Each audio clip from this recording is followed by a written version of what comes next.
입니다. 아멘. 주일 예배에 참여하신 한성교회 모든 성도 여러분을 환영하고 축복합니다. 나 자신보다 나으신 우리 하나님께서 여러분 모두에게 하늘의 크신 은혜와 평화 가득 부어주시길 주님의 이름으로 간절히 기원합니다. 영적 침체에 대응하다, 이런 주제로 말씀 증언하고 있습니다. 오늘은 그 네 번째 시간으로 아무것도 하기 싫을 때, 이런 제목으로 함께 은혜 나누도록 하겠습니다. 정말 아무것도 하기 싫을 때가 종종 있습니다. 삶이 고단하고 있습니다. 얼굴에 생기가 사라지고 또 삶의 활력도 점점 잃어가고, 열심히는 사는데 기계적으로 사는 것만 같고, 또 외로운 생각도 찾아드는 그런 때가 분명히 있습니다. 삶이 시들시들해질 때가 있습니다. 우리 하는 일이 너무 많아서 그럴 수도 있습니다. 우리나라 사람들처럼 참 부지런한 사람들이 많지 않은 것 같아요. 세계에서 가장 부지런하고 성실한 민족 중에 하나입니다. 실제로 OECD 세계 연평균 근로시간을 조사한 그런 통계 자료들을 보면요, 작년 기준에 보면 우리나라 근로시간이 전 세계의 6번째입니다. 한 10년에서 15년 전쯤에는요, 우리나라가 세계 1위였어요. 근로시간이 제일 부지런하게, 제일 열심히, 일도 제일 많이 하는 민족들이 우리예요. 일이 많으니까 그만큼 고되고 고단하고 지치기도 쉽죠. 삶의 활력도 잃기 쉽습니다. 근데 우리의 삶이 시들해지고 때로 아무것도 하기 싫고 억지로 뭔가를 해내야 하는 상황이 오는 것은 비단 일이 많아서만은 아닙니다. 또 다른 근본적인 이유가 있습니다. 인류학자인 이현정 교수님이 이 현대인들 중에서 고단하게 또 치열하게 부지런히 열심히 일은 하지만 왠지 외롭게 살아가는 이 현대인들을 심층 인터뷰를 통해서 그들의 삶의 이야기를 담아낸 적이 있습니다. 그들의 이야기를 담아서 책을 집필했는데, 그 책이 외로움의 모양이라는 책입니다. 그 책에 보면 여러 사람들이 소개가 되어 있는데, 저는 이 시간에 몇 사람만 골라서 소개를 드리려고 합니다. 우선 50대 남성분을 한 사람 소개하려고 하는데요. 이분은 배달 라이더로 일하시는 분입니다. 혼자 원룸 8평 남짓된 공간에서 홀로 사시는데, 방 한켠에 침대 매트리스만 달랑 있는 그런 곳에서 생활하십니다. 결혼도 했었습니다. 10년 전에 이혼해서 지금은 이혼한 전처에게 딸이 하나 있습니다. 열심히 부지런하게 일합니다. 그런데 이 교수님이 그에게 인터뷰할 때 그가 했던 첫 마디는 참 피곤하고 외롭습니다. 언제까지 이렇게 살아야 하는지 모르겠습니다 라는 고백이었습니다. 내가 부지런하게 열심히 살긴 하는데 삶이 더 나아지는 것 같지 않습니다. 삶이 더 나아지는 것 같지 않고 늘 그 모양 그 모습인 것 같습니다. 그나마 내 인생 버티게 해주는 것, 내 하나밖에 없는 딸 자식, 그 딸 잘 양육하는 지원을 내가 잘 해주려고 딸 하나 때문에 내가 지금 버티고 고백을 했습니다. 또 합니다. 40대 공무원으로 일하는 여성입니다. 소위 말하는 워킹맘으로 일하는 분이에요. 이분은 인터뷰하는 교수님에게 이렇게 고백했어요. 저는 혼자 있을 시간이 없어서 너무 외롭습니다. 하루 종일 남 뒤치다거리하고 사람들 속에 부대끼며 사느라고 외롭습니다. 이렇게 얘기를 해요. 워킹맘들이 사실 그런 면들이 있습니다. 아침에 눈을 뜨면 남편 출근시켜주고 또 애들 어린이집 보내야 돼요. 그러고 나면 이제 자기도 출근 준비 얼른 해서 받으시 시간 맞춰서 출근합니다. 하루 종일 또 주어진 일 열심히 해요. 그리고 퇴근해요. 남편은 퇴근하면 퇴근 시간이 있습니다. 근데 아내 워킹맘들은 퇴근해서 집에 오면 또 다른 일이 시작되잖아요. 집안일 또 해야죠. 아이들 돌봐야 되죠. 아이들 또 재워야죠. 그런데 남편은 옆에 있긴 하지만 없는 사람하고 똑같아요. 워킹맘들 일하는 동안 남편은 묵묵부답이잖아요. 그렇게 다 일 끝내놓고 집안일 끝내놓고 침대맡에 딱 누우면 피곤하니까 금세 잠이 듭니다. 눈을 뜨면 또 다른 아침이에요. 또 어제 했던 일을 똑같이 반복해요. 그 여성이 그렇게 얘기를 해요. 어떤 때는 누군가 내 삶을 자기 맘대로 막 조정하는 것 같아요. 나는 우리 친정엄마의 좋은 딸이고 우리 아이들의 좋은 엄마고 우리 남편의 좋은 아내이긴 하지만 내가 누구인지는 잘 모르겠어요. 내가 남들의 기대와 요구에 맞춰서 정말 몸이 부서져라 부지런히 열심히 만족을 주고 그들에게 인정은 받지만 정작 내가 뭘 바라는지는 모르겠어요. 이렇게 고백을 하더라고요. 코리키스라는 분이 무엇이 나를 살아있게 만드는가라는 책에서 한 여성을 소개하는데 그 여성도 인터뷰에 이렇게 응했어요. 요즘 내가 삶이 시들시들한데 어떤 느낌이 드냐면 비행기를 타고 공항 근처에 활주로 가까이 왔는데 아니 이 비행기가 공항 활주로를 빙빙 맴돌고 착륙은 못하고 있는 거예요. 착륙을 못할 것 같아 걱정이고 무슨 일이 일어날까 봐 불안한데 도무지 해결할 방법이 없는 것 같아서 마치 내 삶이 붕붕 떠다니는 것처럼 느껴져요. 이렇게 고백하더라고요.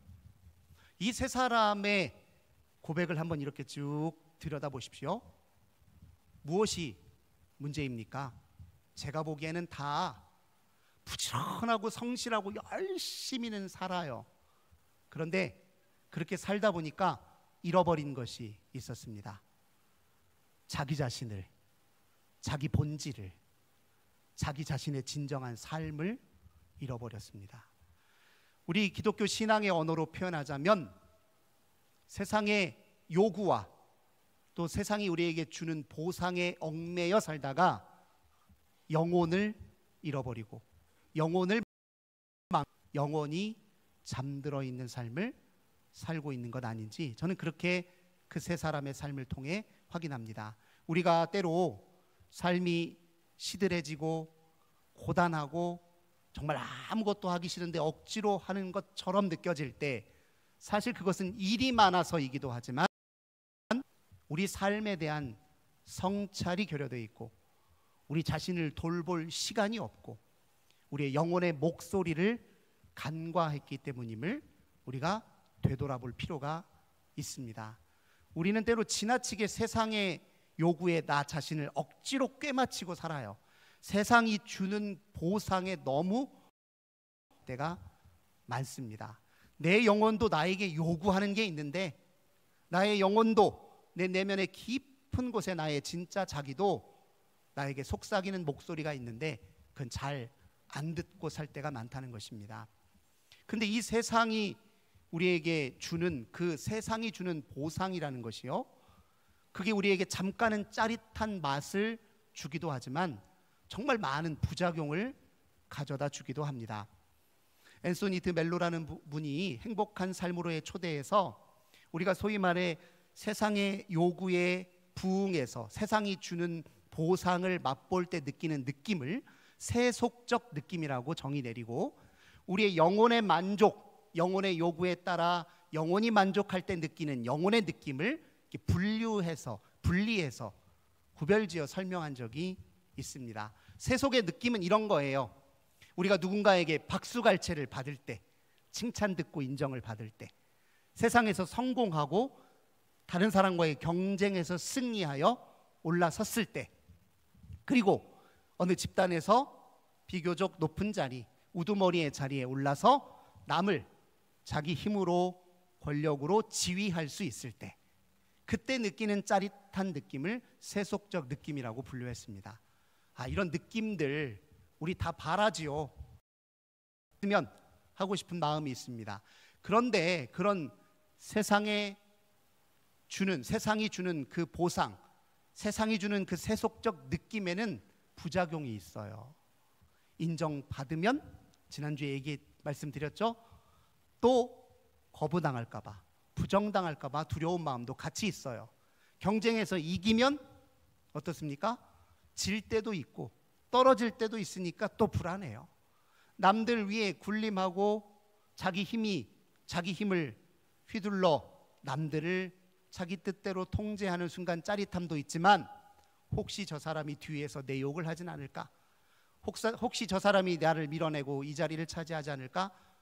불안하기도 하고 불신이 생기기도 하고, 그래서 사람들 틈 속에서 오히려 고립되고 외롭기도 합니다. 부작용이 많아요. 근데 반면에 영혼의 느낌은 다릅니다. 우리가 아름다운 자연 풍경을 보았을 때를 생각해 보세요. 아름다운 예술 작품을 감상했을 때를 생각해 보세요. 아이들이 밝은 웃음을 지으며 아장아장 걸어 다니는 모습을 보았을 때를 생각해 보세요. 누군가 서로 깔깔거리면서 한참 웃고 박수를 치는 모습을 한번 떠올려 보십시오. 누군가와 마음 깊이 친밀하게 대화하고 우정을 쌓는 순간을 떠올려 보십시오. 근데 그럴 때 우리에게 주어진 일을 의미 있게 받아 그 일을 기꺼이 기쁘게 또 즐기면서 그 일에 몰입해서 할 때 그 느낌을 생각해 보세요. 이런 느낌들은 영혼의 느낌이에요. 여기에는 부작용이 없습니다. 여기에는 평온함이 있고 참 자유가 있고 또 하나됨이 있고 만족이 있습니다. 세속적 느낌과 영혼의 느낌이 이렇게 달라요. 그런데 우리는 세속적 느낌에 도취되고 중독되어서 세상의 요구에 자기를 억지로 꿰어 맞춰 살다가 영혼을 망각하고 영혼의 요구를 잃어버리고 살 때가 많다는 것입니다. 그럴 때 다시 우리가 영혼의 요구가 무엇인지, 우리 내면의 목소리는 우리에게 무엇을 원하는지 들어야 되겠죠. 그 영혼의 요구 중에 제일 중요한 것은 오늘 우리가 읽었던 본문입니다. 이 세상에서 우리가 비록 살지만 이 세상에 집을 짓고 살지 말고 예수 그리스도 안에 우리의 삶의 베이스 캠프를 지으라. 영혼은 우리에게 그렇게 요구하십니다. 이건 주님이 우리에게 하신 말씀이자 우리 내면 깊은 곳에 영혼이 우리에게 또한 요청하는 것이기도 합니다. 사람에게 있는 근원적인 불안, 죽음에 대한 근원적인 두려움, 또 고독에 대한 두려움, 또 우리 마음 깊은 곳에 가장 근원적인 갈망들, 이 모든 것은 세상에서 해결할 수 없고 세상에서 해결될 수 없는 것들입니다. 오직 우리의 삶의 베이스 캠프를, 우리의 피난처를 예수 그리스도 안에 지을 때, 그 안에 머물 때 해결될 수 있는 것입니다. 그래서 영혼은 그리스도 예수 안에 머물 것을 우리에게 요구합니다. 그런데 요한복음 15장 7절 말씀 보면 우리가 예수 안에 머문다는 것이 무엇을 의미하는지 조금 더 구체적으로 설명해요. 너희가 내 안에 거하고 내 말이 너희 안에 거하면, 예수 안에 거하여 산다는 건 그분 하신 말씀을 내 안에 모시고 그분의 말씀이 나의 생각과 판단과 행동과 말과 삶에 대한 태도와 인식을 견인하게 하는 것, 그게 주 안에 머물러 사는 것이다라고 설명합니다. 예수 말씀이 내 안에 작용하면, 내가 예수 안에 온전히 거하면 우리에게 어떤 일이 나타납니까? 오늘 우리가 읽었던 본문에 의하면 열매가 나타납니다. 얼마나 우리가 주어지는 열매로 확인할 수 있다라고 본문은 이야기합니다. 어떤 열매요? 요한복음 15장은 무엇보다도 우정이라는 열매를 강조합니다. 우리가 주 안에 온전히 머물면 우정이라는 열매를 맺을 수 있다고 말합니다. 특별히 15장 13절부터 말씀을 보면 사람이 자기 친구를 위하여 목숨을 내어주면 이보다 더 큰 사랑이 없다라고 말합니다. 그러면서 너희가 나의 말을 잘 지키면 나의 친구다라고 소개해요. 그리고 나는 더 이상 너희들을 종으로 대하지 않고 친구로 대할 것이다. 종은 주인이 하는 일이 무엇인지 알지 못하지만 친구는 다 알고 있다, 이렇게 얘기해요. 이 말은 곧 그리스도 안에서 주님이 우리에게 의도하시는 건 무엇이냐면 우정을 맺는 것이다. 우정을. 근데 이 우정은 주님과의 우정이면서 동시에 나 자신과의 우정, 이웃과의 우정, 세상과의 우정과 다 맞닿아 있습니다. 왜냐하면 주님이 우리에게 명하신 말씀의 핵심은 요한복음 15장 12절에 보면 이거예요. 나의 계명은 이것이니 서로 사랑하라. 서로 사랑하라는 것이 주님의 계명이고 그 계명을 통해 주와 우정을 맺는다고 지금 이야기하고 있습니다. 그래서 우리가 주 안에 머물 때 그 핵심의 열매는 우정입니다. 우정은 무엇을 의미합니까? 우리 좋은 친구들을 한번 떠올려 보십시오. 친구들은 안심하고 만날 수 있는 관계예요. 좀 부시시하고 잘 꾸며지지 않아도 친구 앞에 서면 안심이 됩니다. 친구가 나를 평가하진 않을 거니까요. 친구하고 내가 우열 다툼을 할 일은 없잖아요. 우열 다툼이나 평가가 없으니까 안심할 수 있는 관계예요. 이익과 손해를 따져보지 않는 관계가 우정 관계입니다. 우정을 맺는 순간에는 나한테 얼마나 이익을 주는 이익이 되는지, 내가 너한테 어떤 손해를 끼치고 있는지는 따져보지 않습니다. 우정을 나누는 기간에 내 앞에 있기에 나는 너를 기뻐하고 즐거워하는 게 이게 우정입니다. 그냥 있는 그대로 제일 존중할 수 있는 관계가 우정이에요. 또 하나, 우정은 서로 신뢰하기 때문에 마음 편하게 용서를 구할 수도 있고 마음 편하게 용서를 해줄 수도 있는 관계예요. 용서를 구하고 용서를 해주는 일 쉬운 일 아닙니다. 우정은 가능합니다. 잘못하면 미안해 용서를 구하면 또 쉽게 용서를 해줄 수 있는 게 우정이니까요.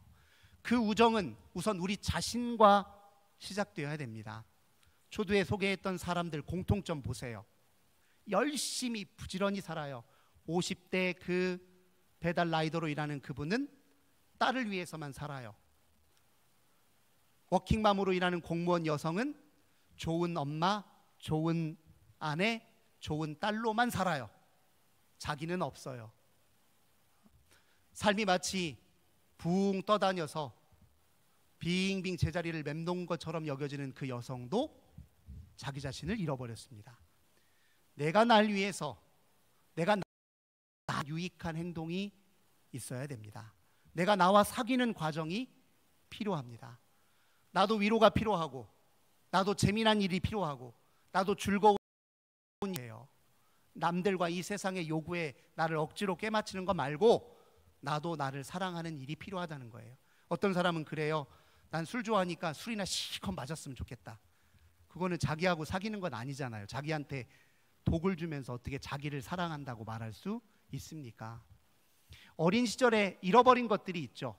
내가 어린 시절에 참 재미나고 즐겁게 했던 건데 살다 보니까 다 잃어버리고 뒷전으로 미뤄졌던 그 옛날 어린 시절의 꿈, 그 즐거움을 지금 다시 찾으셔도 됩니다.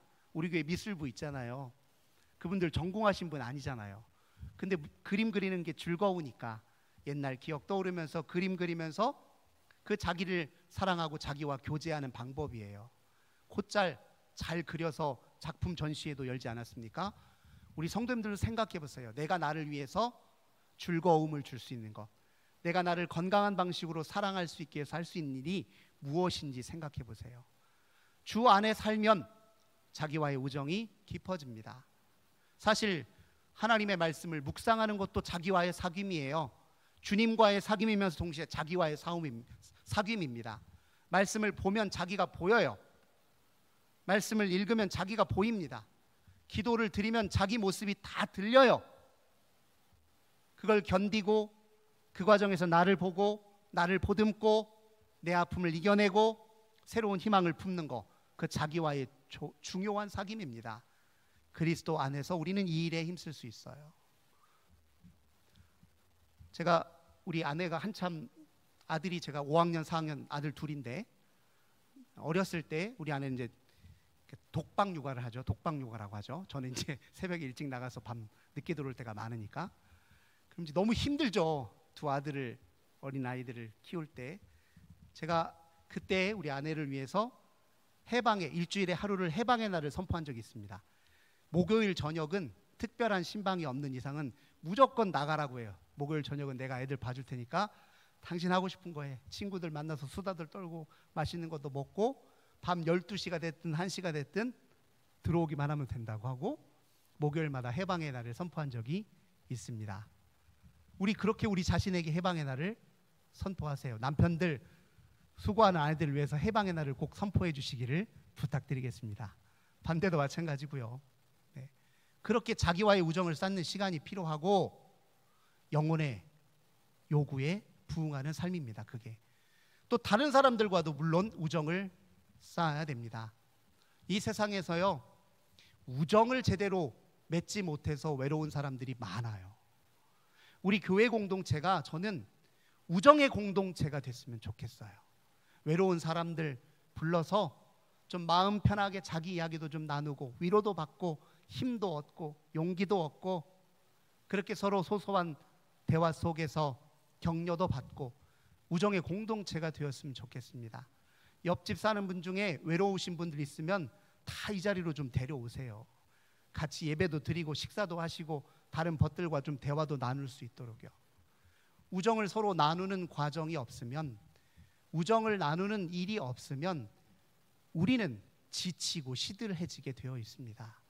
좋은 우정이 뒷받침 늘 활력 있고 생산적인 삶을 살아낼 수 있습니다. 세속적 평가, 우열, 다 그런 다툼들 다 내려놓고 잘 보이려고 애쓰는 마음 다 내려놓고 그저 속 시원하게 자기 마음 좀 털어놓고 얘기하고 들어주고 반겨주고 맞이해주는 우정, 그 우정이 그리스도 예수 안에 사는 사람들에게 나타나는 열매입니다.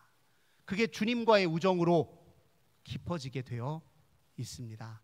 주님과의 우정이 깊어져야 주님을 닮아가는 역사도 나타납니다.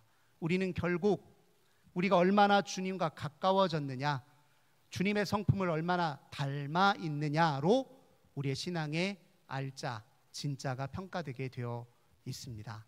주님과 우정의 열매를 맺으면 주님을 닮아 있고 주님께 영광과 기쁨이 되는 것은 당연한 일일 것입니다. 사랑하는 성도 여러분, 그러므로 우리가 삶이 시들해지고 아무것도 하기 싫은데 억지로 뭔가를 하는 것 같은, 누군가에게 질질 끌려다니는 것 같은 삶을 살 때 우리 다시 우리 영혼의 목소리에 귀를 기울여야 됩니다. 그 영혼은 우리에게 말합니다. 주 안에 삶의 피난처를 세우십시오. 그분 안에서 그분의 말씀에 귀를 기울여 우정의 열매를 맺으십시오. 영혼은 우리에게 그렇게 요청합니다. 그 요청에 따라 살아야 우리의 삶이 보다 활력 있고 보다 더 풍요하며 진짜 맛깔나고 살맛 나는 삶을 살아낼 수 있습니다. 사랑하는 성도 여러분, 영혼의 목소리에 귀를 기울이시기를 주님의 이름으로 권면을 드립니다. 기도하겠습니다. 하나님 감사합니다. 세상 많은 사람들 정말 부지런히 살고 치열하게 살지만 늘 허전하고 공허하고 때로 지치고 시들해지고 아무것도 하기 싫을 때가 있습니다. 그때가 바로 기회입니다. 우리 마음의 영혼의 소리에 귀를 기울일 때 우리 삶에 조용히 찾아오셔서 우리에게 손을 내밀어 주시는 하나님께 우리 인생을 맡길 기회입니다. 그 기회 놓치지 않도록 우리를 붙잡아 주옵소서. 주 예수님의 이름으로 간절히 기도드립니다. 아멘. 찬송